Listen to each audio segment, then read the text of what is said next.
Hello students, बच्चे लोग, प्यारे बच्चे, बढ़िया हैं आप लोग। उम्मीद करता हूँ सभी मस्ती में होंगे और पढ़ाई भी आपकी दमदार चल रही होगी। मेहनत दबा के कर रहे होंगे आप लोग। चलिए, और मेहनत करें भी क्यों नहीं, आपको रिजल्ट लाना है, अपने मम्मी पापा को खुश करना है। चलिए, so magnetic effect of current chapter का सीरीज चल रहा था हमारा, और इसी कड़ी में हम लोग आज बात करने वाले हैं magnetic field at the centre of a circular current carrying loop. ठीक है, एक सर्कुलर करंट कैरिंग लूप है इस तरह से, ठीक है, और उसके सेंटर पे हमें मैग्नेटिक फील्ड इसका निकालना है कि how much is the magnetic field, what is the mathematical formula to determine the magnetic field at the centre of any circular current carrying loop. So बच्चों, अब देखिए, सबसे पहले करना है कि आप लोगों को, देखिए ध्यान से समझिएगा, मैंने यहाँ क्या लिख रखा है, प्रिंसिपल क्या क्या यूज होगा, बायोट सावर्ट लॉ यूज होने वाला है। अच्छा, बायोट सावर्ट लॉ के अंदर देखना यहाँ पे क्या है, डीबी, डीबी का मतलब स्मॉल मैग्नेटिक फील्ड, क्योंकि यहाँ पे एलिमेंटल लेंथ लेते हैं किसी भी करंट कैरिंग वायर का या कंडक्टर का, ठीक है, डीएल होता है, बाद में हम इंटीग्रेशन कर देते हैं। सबसे पहले आपको डिसाइड करना होगा कि मैग्नेटिक फील्ड का डायरेक्शन देता कौन है। सो मैग्नेटिक फील्ड का जो डायरेक्शन होता है बेटा जी, यहाँ पर ये क्या होगा, ये जो डीएल आप देख रहे हो ना, मैं यहाँ क्या करूंगा, ध्यान से समझिए आप लोग, डीएल साइन थीटा मैंने अपनी मर्जी से आर से मल्टीप्लाई किया और नीचे आर से डिवाइड किया, तो डिवाइड करने पे आर क्यूब हो गया। सो यहाँ आप देख सकते हो कि मैग्नेटिक फील्ड जो बनता है बेटा, यहाँ पर फाइनल फॉर्मेट वो ऐसा बनता है। देखिए ध्यान से, आर क्रॉस डीएल, क्योंकि यहाँ आर है और डीएल साइन थीटा है, सो आर क्रॉस डीएल और नीचे क्या होगा, आर क्यूब। कुल मिला के बात यह है कि जब बायोट सावर्ट लॉ का यूज करोगे आप, तो उस दौरान, क्योंकि मैग्नेटिक फील्ड क्या है, वेक्टर क्वांटिटी है, सो मैग्नेटिक फील्ड अगर वेक्टर क्वांटिटी है तो मैग्नेटिक फील्ड के डायरेक्शन को देने वाला भी तो कोई फिजिकल क्वांटिटी होना चाहिए, कोई ऐसी कंपोनेंट होनी चाहिए। सो यही वो कंपोनेंट है R cross DL, R cross DL, जो कि आपको मैग्नेटिक फील्ड के डायरेक्शन को बताएगा। ठीक है, क्या करना है आपको, क्या करना है आपको, क्रॉस कर देना इनका प्रोडक्ट दोनों का। ठीक है, क्रॉस निकाल लीजिए इनका। कैसे होगा, आपको क्या करना है भाई, पाम कहां रखना है, आर के अलोंग रखना है, और उंगलियों को किधर मोड़ना है, डीएल की तरफ। ठीक है, डीएल क्रॉस और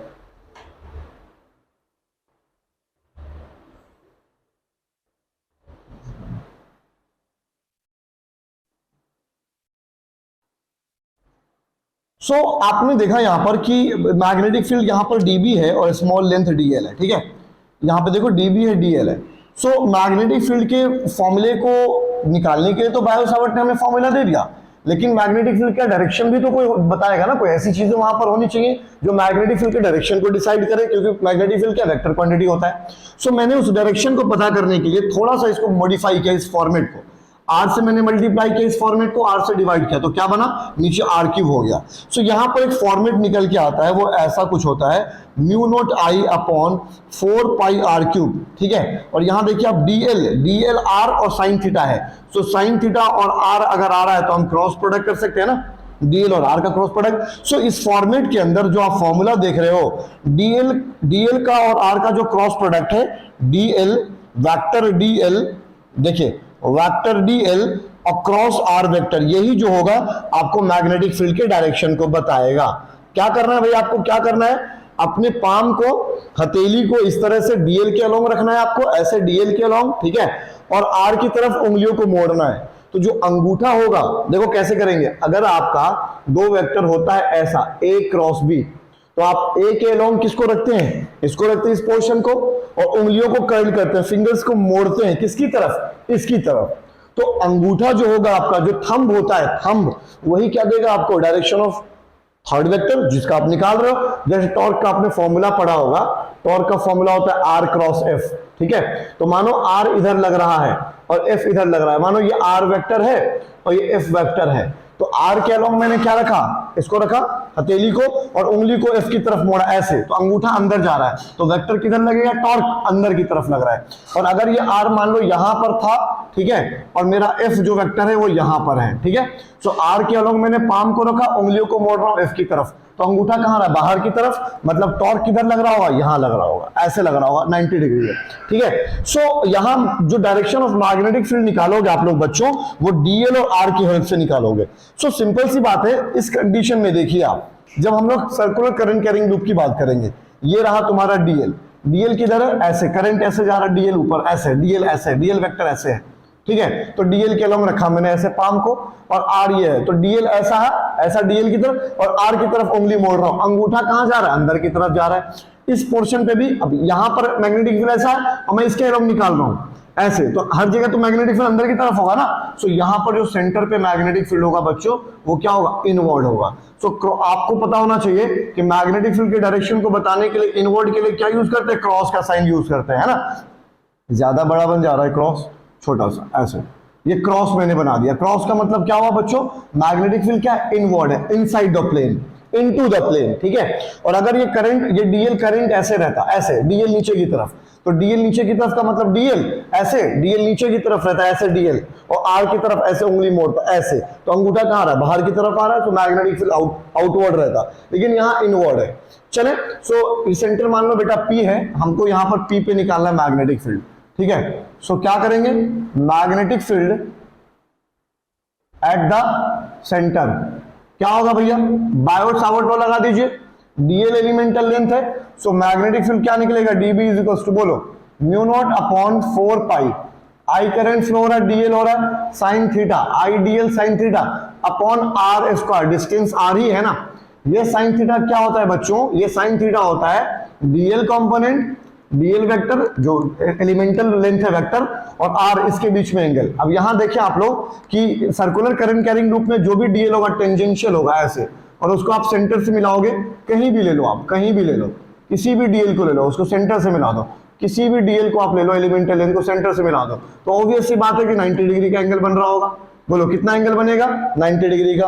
सो इतना तो आपको क्लियर है यहाँ पर कि जो साइन थीटा है वो क्या होगा, बोलो साइन 90 होगा। साइन 90 की वैल्यू क्या होती है, 1 होती है। सो यहाँ पर मैग्नेटिक फील्ड का फॉर्मूला क्या निकल के आ गया, फाइनल फॉर्मेट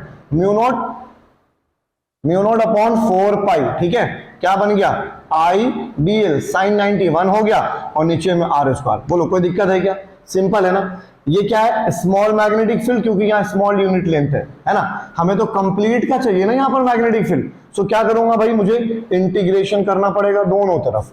सो इंटीग्रेशन मैंने यहां भी कर दिया, mu not upon 4 pi I DL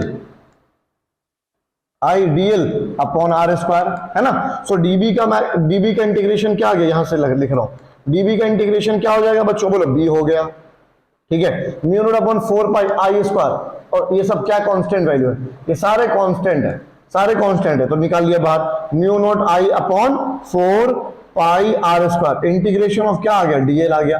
सो जब ये यूनिट लेंथ है बेटा, और यहाँ पर यहाँ जो सेंटर है ना बेटा, सेंटर से दूरी क्या थी, आर मान रखी थी हम लोगों ने। तो सब जब ये डीएल यूनिट लेंथ है, इसका इंटीग्रेशन करोगे तो कंप्लीट सर्कमफ्रेंस आ जाएगा ना। तो यहाँ पर क्या आ गया, बोलो b इज इक्वल टू कितना आ गया, mu not I upon 4 pi R square, और इनटू में क्या आएगा, बोलो 2 पाई आर। किसी भी सर्कल का जो सर्कमफ्रेंस होता है कंप्लीट बाउंड्री की लेंथ, वो 2 पाई आर होती है। यहां से 2 पाई से 2 पाई कट जाएगा, 2 आ गया, ठीक है। एक आर से एक आर कट गया, आर बच गया। सो मैग्नेटिक फील्ड का फॉर्मूला यहां पर क्या बन गया, बोलो क्या बन गया, mu not I upon 2r, किसके, किसी भी सर्कुलर करंट कैरिंग लूप के सेंटर पे मैग्नेटिक फील्ड क्या होता है, mu not I upon 2r होता है। This is very important formula, this is very important formula. अब यहां समझिए आप एक और कंडीशन, मान लिया जाए कि इस यहां क्या एक सिंगल लूप है, मान लो इस सिंगल लूप की जगह पे बहुत सारे लूप है, n नंबर ऑफ लूप है, n नंबर, कई बार वो रिपीट हो रहे हैं, n नंबर ऑफ लूप है। Let n number of current carrying loop यहां पर है। इफ, यहां से कर रहा हूं मैं, इफ देयर इज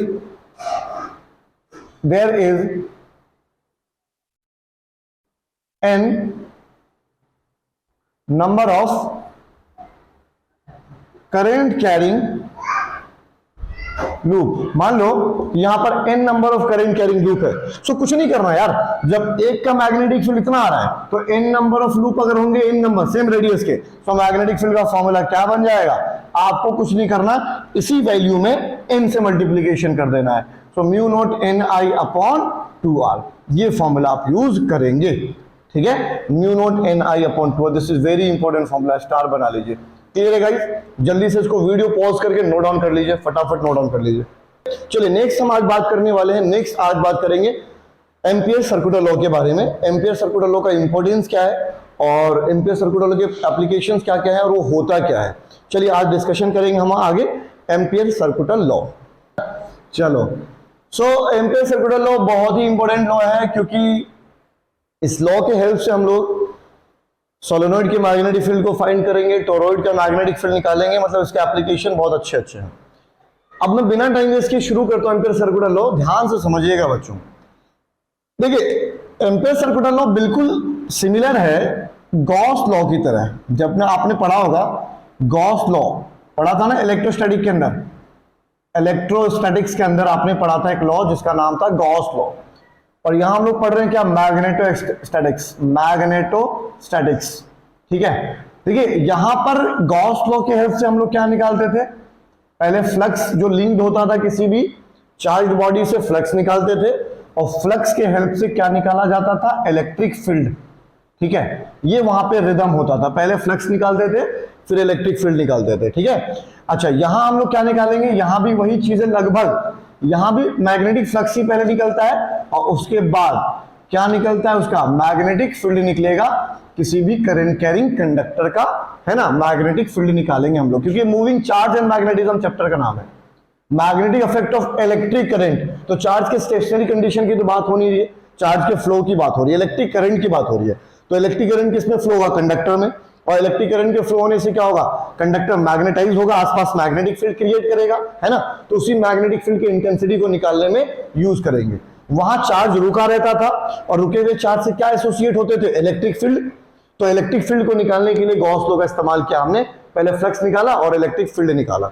अब मैंने दोनों को मैं रिलेट करके आपको बता दूं कि यहां क्या है बच्चों, वहां पर जो गॉस लॉ में, देखिए ध्यान से समझिएगा दोनों को, ये है गॉस लॉ, ठीक है, और यहां है एम्पियर सर्किट लॉ, ACA लिख रहा हूं शॉर्ट में। ठीक है, सो गॉस लॉ में आपने देखा होगा कि जो इलेक्ट्रिक फ्लक्स था वो क्या था, इलेक्ट्रिक फ्लक्स वो क्या था, चार्ज का कितना टाइम था, 1/ε0 टाइम। किसी भी इनक्लोज्ड चार्ज, इनक्लोज किसमें होता था, एक हाइपोथेटिकल सरफेस जिसका नाम था गॉसियन सरफेस, गॉसियन सरफेस। ध्यान रखना, जो हाइपोथेटिकल जिस तरह का एक सरफेस वहां गॉसियन सरफेस था, यहां भी एक तरह का एक सरफेस आएगा, बस उस सरफेस का नाम सरफेस नहीं होगा, लूप होगा, वो भी हाइपोथेटिकल होगा, जिस लूप को हम क्या बोलते हैं, एम्पीरियन लूप। क्या बोलेंगे, एम्पीरियन लूप। यहां क्या होता था, सरफेस होता था जिसको हम क्या नाम देते थे बच्चों, गॉसियन सरफेस। क्या नाम देते थे, गॉसियन सरफेस। वहां पे गॉसियन सरफेस को ड्रॉ करके चार्ज को इनक्लोज किया जाता था, चार्ज बॉडी को इनक्लोज किया जाता था, और यहां पे हम लोग एम्पीरियन लूप बना के किसी भी करंट कैरिंग वायर को घेर देंगे, एम्पीरियन लूप के अंदर बंद कर देंगे, और उसी करंट को ACL में एम्पियर सर्किट लॉ में इंट्रोड्यूस किया जाएगा। क्लियर है क्या, जैसे गॉसियन सरफेस के अंदर जो चार्ज होता था वो उसी को यहां पर लिखते थे क्यू इनक्लोज्ड। ठीक है, और इनको इस्तेमाल करके इस वैल्यू को किसके बराबर लिख दिया जाता था, E डेल्टा S के बराबर किसको लिख देते थे, Q/ε0 को। यहाँ इंटीग्रेशन हो जाता था क्योंकि डेल्टा S है, और यहां से क्या निकाल लेते थे, इलेक्ट्रिक फील्ड। सेम यही कहानी यहां पर भी है। देखिए यहां क्या करना है कि यहां जो आपको दिमाग में रखना यह है कि जो फ्लक्स लिंक्ड होगा, टोटल फ्लक्स लिंक्ड जो होगा एम्पियर सर्किट लॉ के अंदर, जैसे यहाँ EDS है तो यहां पर क्या लिया जाएगा बच्चों, बोलो B.dl, B.dl।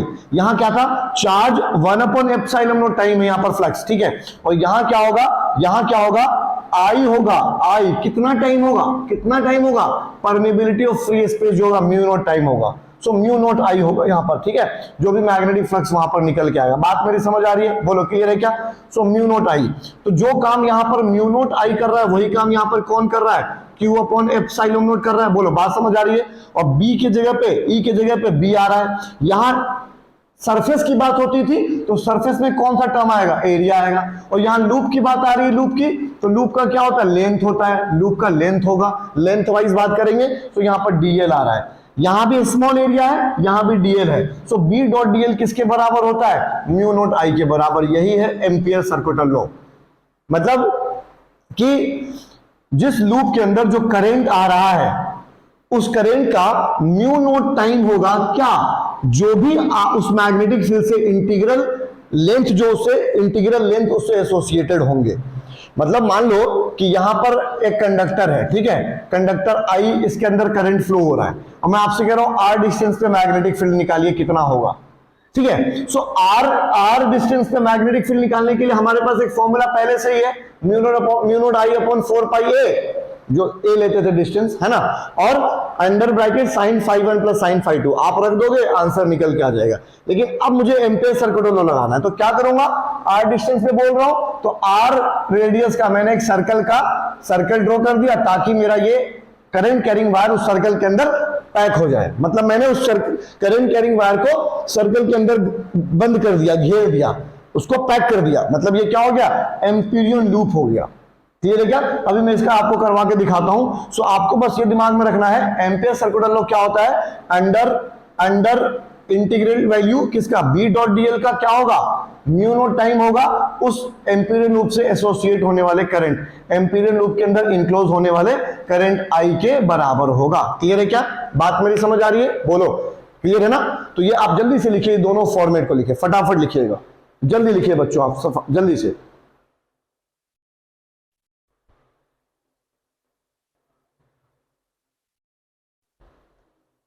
ठीक है। So integral of magnetic field around any close surface, integral of multiple, integral of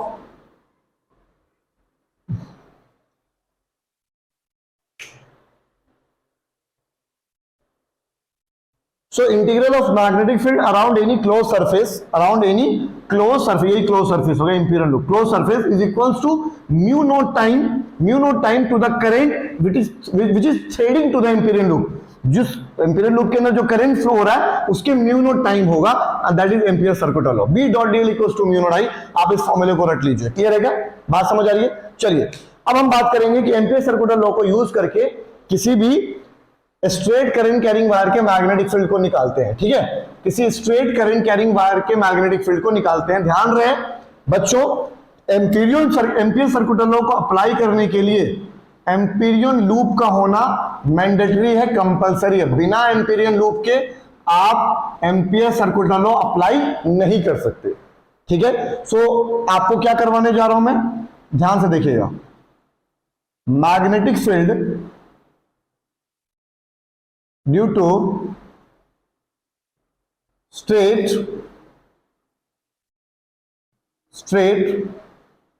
क्या करंट कैरिंग कंडक्टर। ठीक है, इसके मैग्नेटिक फील्ड को हम लोग निकालेंगे। इसका पहले निकाल चुका हूं मैं, उसको मैं आपको एसीएल से निकालूंगा। ठीक है। सो मान लो कि यहां पर एक स्ट्रेट करंट कैरिंग कंडक्टर है, स्ट्रेट ऐसा आई करंट इसमें फ्लो हो रहा है। ठीक है, और इससे आर डिस्टेंस पे मेरे को मैग्नेटिक फील्ड निकालना है। मान लो ये आर डिस्टेंस। ठीक है, किससे निकालना है भाई, using Ampere circular law, magnetic field due to straight current carrying conductor using Ampere circular law. So अभी मैंने आपको बताया कि एम्पियर सर्कुलर लॉ को लगाने के लिए इसका होना बहुत जरूरी है। सो जो आर डिस्टेंस आपसे मैं कह रहा हूं मैग्नेटिक फील्ड निकालने के लिए, सो क्या करो, आर रेडियस का क्या बना दो, एक एम्पीरियन लूप बना दो, ताकि उस एम्पीरियन लूप से ये करंट कैरिंग वायर ढक जाए, घिर जाए, तभी तो हम अप्लाई कर पाएंगे यार। ऐसे बना दिया मैंने, ये ऐसा है, ऐसा लूप बन रहा सर्कल, और उसके बीच में है वो करंट कैरिंग वायर। बोलो क्लियर है क्या? ठीक है, अच्छा जी। अब एक बात समझिए आप लोग ध्यान से। अब कंडीशन क्या है वो देखो। आपने जब एम्पियर सर्कुलर लॉ का फॉर्मूला देखा बच्चों, तो यहां पर ऐसा था, B dot dl equals to mu not I. ठीक है, दोनों के बीच में डॉट प्रोडक्ट है, ये डीएल और बी के बीच में, बी क्या, magnetic field vector quantity, DL क्या, एलिमेंटल लेंथ। जो भी एम्पीरियन लूप होगा बच्चों उसका, यार अच्छे से बना दो सर्कल, जो भी एम्पीरियन लूप होगा उसका एलिमेंटल लेंथ, ये डीएल है, मानो ये डीएल है।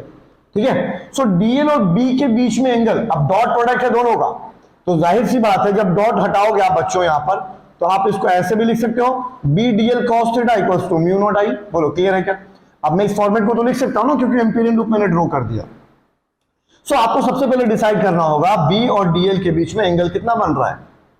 तो पहले तो ये डिसाइड करना होगा ना बी है किधर, मैग्नेटिक फील्ड किधर है। अब देखो कैसे डिसाइड करेंगे। स्ट्रेट करंट कैरिंग वायर है ऐसा, देखो अंगूठा कहां रखना है आपको, यहां मैं इस तरफ आ जाता हूं, थंब को किधर पॉइंट करना है, इलेक्ट्रिक करंट की तरफ, तो ऐसे। तो मैग्नेटिक फील्ड ऐसा आ रहा है भाई, अगर मैं यहां पे डीएल लूं, यहां पे ऐसा डीएल, तो मैग्नेटिक फील्ड कैसा आ रहा है, वो भी इधर जा रहा है। बोलो अच्छा, आप यहां ये सर्कल ऐसा है, ऐसा सर्कल है। मान लो यहां आप मैग्नेटिक फील्ड लगा लो, इस तरफ लगा लो, ऐसे ऐसे ऐसे, देख रहे हो थंब ऊपर है ऐसे, तो मैग्नेटिक फील्ड तो ऐसे ऐसे जा रहा है ना, ऐसे ऐसे। भाई ऊपर करंट है तो मैग्नेटिक फील्ड क्या जा रहा है, ऐसे ऐसे जा रहा है। बोलो करंट ऊपर है तो मैग्नेटिक फील्ड क्या ऐसा है, मतलब कैसे जाएगा, एंटी क्लॉकवाइज। ऐसा मैग्नेटिक फील्ड है, ऐसे ऐसे, बोलो एंटी क्लॉकवाइज। सो डीएल के पास मैग्नेटिक फील्ड कैसा होगा, डीएल के पास मैग्नेटिक फील्ड क्या होगा, डीएल के पास मैग्नेटिक फील्ड ये भी तो उसी डायरेक्शन में होगा, ऐसे। तो जब ये एक दूसरे के पैरेलल हो गए, दोनों एक दूसरे के पैरेलल, सो इन दोनों के बीच में यहां पर थीटा क्या बनेगा, थीटा क्या बनेगा, 0 डिग्री। बोलो सो यहां पर cos 0 कितना हो जाएगा, 1। क्लियर है ना। सो जैसे ही 1 कर दिया सो क्या हो गया, B dot DL equals to cos 0 1 mu naught I। cos 0 कितना होता है, ये तो 1 होता है ना यार। सो इंटीग्रेशन ऑफ क्या आ गया, B dot DL equals to mu naught I। B बाहर आ जाएगा, इंटीग्रेशन किसका हो जाएगा, DL का म्यू नॉट I। अब मुझे कोई बताएगा DL क्या होगा, जब R रेडियस का मेरा सर्कल है और DL उसका एलिमेंटल लेंथ है तो कंप्लीट क्या हो जाएगा, पेरीमीटर। सो यहां पर कितना निकल के आएगा, B इंटू 2 पाई R बराबर म्यू नॉट I। सो यहां से मैग्नेटिक फील्ड का फॉर्मूला कितना आ गया, बोलो mu naught I upon 2 pi R। अरे यार यही तो फॉर्मूला होता है, mu naught I upon 2 pi R, बोलो ना। अब देखो आप इसको प्रूफ कर लो ये सही है कि नहीं है। मान लो ये इन्फिनाइट लॉन्ग वायर है ऐसा, ठीक है, और आप उस फॉर्मूले से कर लो जो फॉर्मूला आपके पास मैग्नेटिक फील्ड का है। क्या फॉर्मूला मैग्नेटिक फील्ड का है, ऐसा कुछ है, dB is equals to, B direct B कर लो, B इज इक्वल्स टू कितना होता है, mu naught I upon 4 pi R, या A लिख लो क्योंकि वहां पर हम लोग इस डिस्टेंस को A लेते थे, तो आप A लेके चलो, R लेके चलो, R है। और यहाँ क्या होता है बोलो, साइन फाई 1 प्लस क्या होता है ये साइन फाई 2, ठीक है। अब इनफाइनाइट लॉन्ग वायर की बात कर रहे हैं, स्ट्रेट करंट कैरिंग वायर की बात कर रहे हैं। सो फाई 1 को और फाई 2 को आप क्या ले सकते हैं, पाई बाई 2, मतलब क्या 90 डिग्री, ठीक है। सो साइन 90 क्या हो गया, 2 हो गया। सो मैग्नेटिक फील्ड का फॉर्मूला कितना आएगा, mu naught I upon 4 pi R into ये 2 हो गया, 2 से 2 कट गया, कितना आ गया, B is equals to mu naught I upon क्या आ गया, 2 पाई R। तो आप देख रहे हो रिजल्ट दोनों में सेम आ रहा है, जो यहाँ आ रहा है वही यहाँ आ रहा है, ठीक है। तो ये एम्पियर सर्कुलर लॉ का जादू है बेटा, ठीक है। सो मैग्नेटिक फील्ड कितना निकल के आएगा स्ट्रेट करंट कैरिंग वायर का, B is equals to mu naught I upon 2 pi R। This is all about Ampere circular law. इसका इस्तेमाल अभी हम बहुत करने वाले हैं, अलग लेवल पर सोलेनॉइड की बात करेंगे, वहां भी इसका पूरा प्रूफ करेंगे हम लोग, इसका इस्तेमाल करने वाले हैं, अच्छे से इसका प्रॉपर यूज करने वाले हैं। सो यही है एम्पियर सर्कुलर लॉ।